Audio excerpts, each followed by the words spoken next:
میں جس کالے کتے کو روٹی ڈالتی ہوں اس کا ویسے ہی جسم تھا اور شکل بھی ویسی تھی، لیکن اس کا قد کاٹ انسانوں جیسا تھا اور وہ چل بھی انسانوں کی طرح رہا تھا۔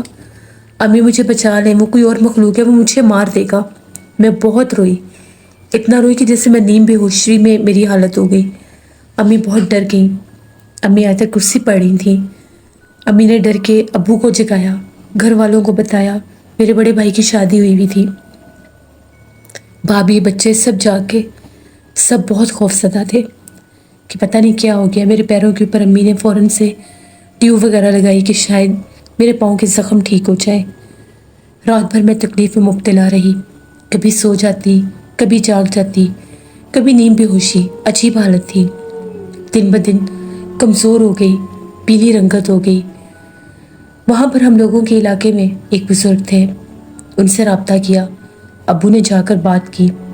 ابو نے بتایا کہ وہ چل نہیں سکتی، اس کے پاؤں پیروں دونوں پر بہت زخم ہے، آپ کو آ کر دیکھنا ہوگا۔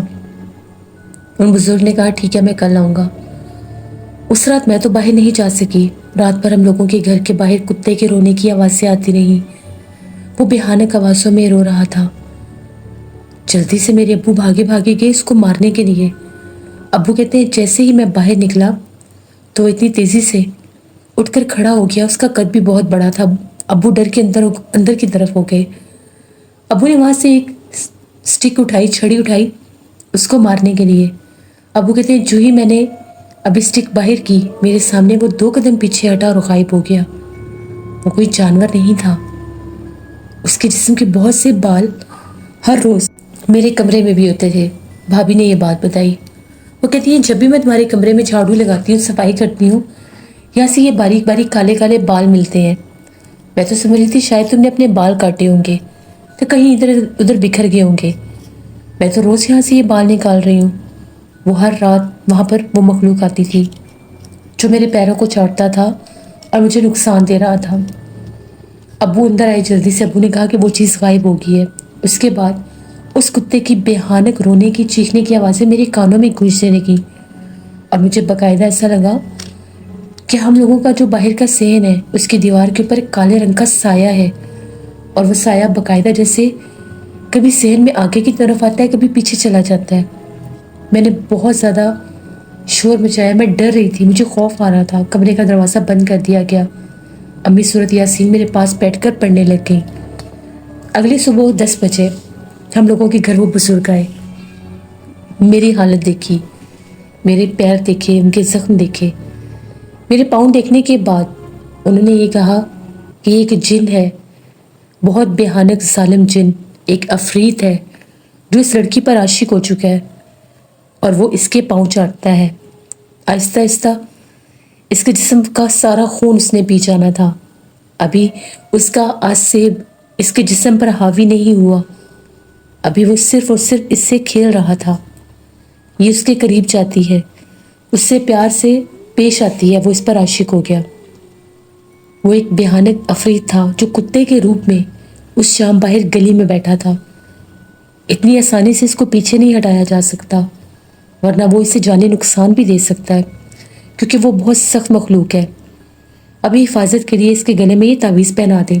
میں 3 دن عمل کروں گا، 3 دن کے بعد دوبارہ آؤں گا اور پھر میں اس عفریت کو قید کر لوں گا۔ اس کے علاوہ اس کو قید کرنے کا کوئی حل نہیں ہے۔ آپ لوگوں میں سے کسی نے اس کو کوئی دم نہیں کرنا۔ اب جو کوئی بھی اس کو دم کرے گا وہ اس کو بھی جانی نقصان دینے کی کوشش کرے گا۔ آپ کے گھر میں کوئی بھی نقصان ہو، کوئی بھی آواز آئے، کوئی بھی پکارے تو جواب نہیں دینا۔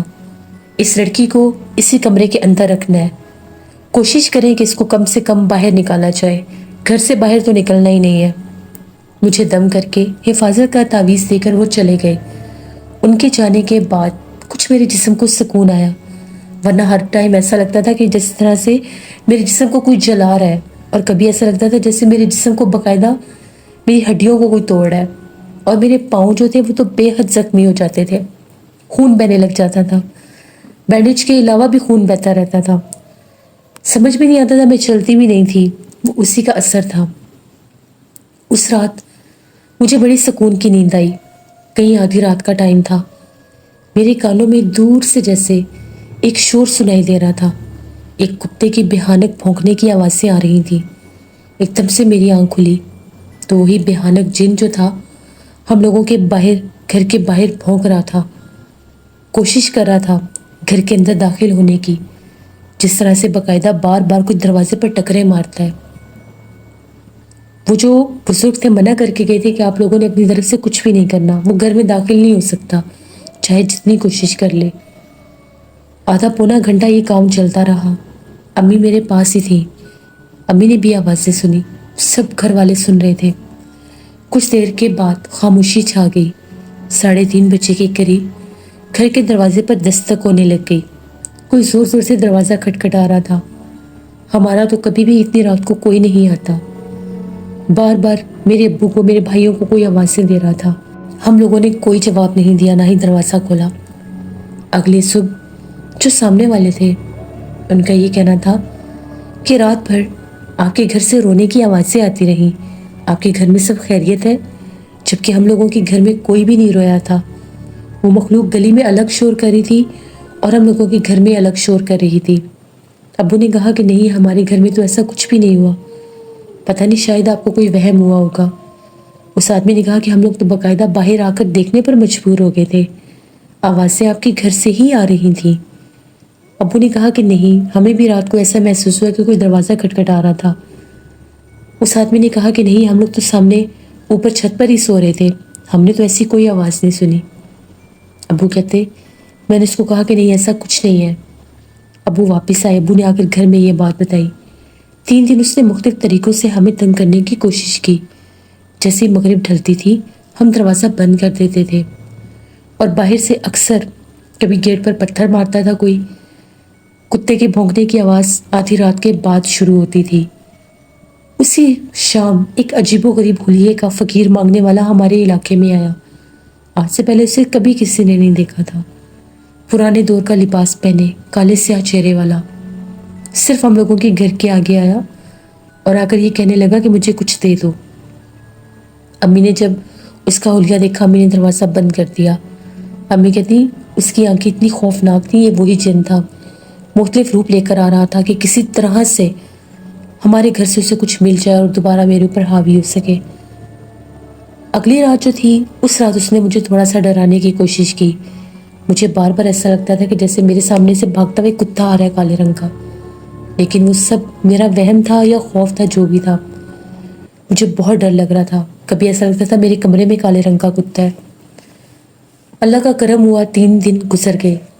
ان 3 دنوں میں اس مخلوق نے بہت تنگ کیا ہمیں، گھر کا سامان تک توڑا، کچن کے برتن گرا دیے، کافی طرح سے ہمیں ڈرانے کی کوشش کی۔ یہاں تک کہ ابو کا یہ کہنا ہے کہ ابو کو ڈرائنگ روم پہ باقاعدہ صوفے کے اوپر کالے رنگ کا کتا بیٹھا ہوا بھی نظر آیا، لیکن پلک جھپکتے غائب ہو جاتا تھا۔ اب وہ مختلف طرح سے اور مخلوقات کو بھیج کر ہمیں ڈرانے کی کوشش کر رہا تھا۔ تیسرا دن گزرنے کے بعد چوتھے دن وہ بزرگ ہمارے گھر آئے، پورے گھر کا جائزہ لیا، ڈرائنگ روم میں گئے، وہاں سے بہت لمبے کچھ بال اٹھا کر لائے اور آ کر یہ کہنے لگے کہ اس بچی کے بال ہیں جو اس مخلوق کے پاس تھے، اور وہ آپ کے گھر میں آنے کی اس نے بہت کوشش کی، اس کے اوپر حاوی ہونے کی بھی کوشش کی، لیکن اس کے گلے میں تعویذ تھا، وہ اس کے قریب نہیں جا سکا۔ یہ بال اس کے پاس تھے۔ آج 3 دن کے بعد وہ یہاں سے نکل گیا ہے۔ اگر ان 3 دن میں کوئی کوتاہی ہو جاتی تو کبھی بھی وہ اس لڑکی کے جسم سے نہ جا سکتا۔ پھر انہوں نے ہم لوگوں کے صحن میں بیٹھ کر کافی دیر پڑھائی کی، پانی دم کیا اور گھر کے چاروں کونوں میں چھینٹے مار دیے، دروازے کے اوپر 7 کیل لگا دیے اندر کی طرف، اور کہا کہ اب یہاں پر وہ کبھی نہیں آ سکتا، اور مجھے بھی سختی سے منع کیا کہ مغرب کے بعد گھر سے باہر نہیں نکلنا۔ کوئی جانور کسی پرندے کو فی الحال کچھ عرصہ تم نے اپنے ہاتھ سے کچھ بھی نہیں ڈالنا، کیونکہ وہ کسی اور روپ میں بھی ظاہر ہو سکتا ہے، تمہارے قریب نہیں آ سکتا، لیکن کسی اور مخلوق کو تم پر حاوی کروا سکتا ہے۔ اللہ کا شکر ہے اس کے بعد میرے ساتھ ایسا کچھ نہیں ہوا، لیکن اتنے دن جو میرے ساتھ ہوا میں اس کو کبھی بھول نہیں سکتی۔ اس کے بعد میں اپنی سہیلی کے گھر نہیں جاتی تھی، وہ مجھے ملنے آتی تھی۔ تقریباً 2-3 سال کے بعد میرے گھر والوں نے میری شادی کر دی۔ میری شادی میں بھی بڑے مسئلے مسائل ہوئے تھے۔ پہلے تو رشتہ طے نہیں ہوتا تھا،